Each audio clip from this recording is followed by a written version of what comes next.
ఉమ్మడి ఆదిలాబాద్లో భారీ వర్షాలు పడుతున్నాయి. కుమరంభీం ఆసిఫాబాద్ మండలంలోని కుమరంభీం ఆడా ప్రాజెక్టు ఆనకట్టను పాలిథిన్ కవర్ కప్పారు అధికారులు, సిబ్బంది.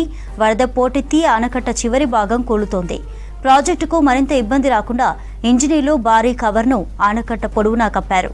మరోవైపు ఆడా ప్రాజెక్టును సందర్శించారు జిల్లా పోలీసు ఉన్నతాధికారులు. జిల్లాలో ఉధృతంగా కురుస్తున్న వర్షాలతో చెరువులు, వాగులు ఉప్పొంగుతున్నాయని చెప్పారు. బ్రిడ్జిల దగ్గర బారికేడ్లు ఏర్పాటు చేశారు.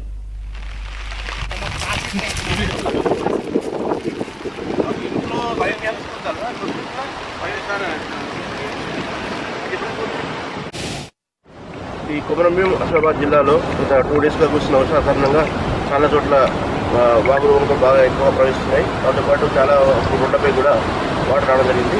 రైతులందరికీ కూడా చెప్పి ఈరోజు నేను ఇక్కడ కుమరంభీం ప్రాజెక్టు కూడా సందర్శించడం జరిగింది. ఇక్కడ ఈరోజు 3 గేట్లను ఇచ్చారు. ఇచ్చినప్పుడు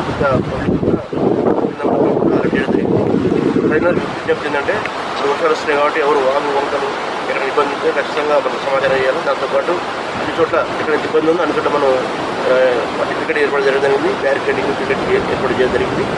సో ప్రజలు అవసరం ఉంటే తప్ప బయటికి రావద్దు ఈ వర్షాలు ఎవరు. దాంతోపాటు మోటార్ల దగ్గర కూడా కరెంటు వాళ్ళకి షాక్ కొట్టే అవకాశం కాబట్టి వాటి కూడా జాగ్రత్త ఉండాలి. దాంతోపాటు వెహికల్స్ కూడా 2 వీలర్స్ కింద స్కిడ్ అయ్యే అవకాశం ఉంది కాబట్టి చాలా వేగంగా నడపకుండా జాగ్రత్త తీసుకొని హెల్మెట్ వాడి అందరూ వాహనాల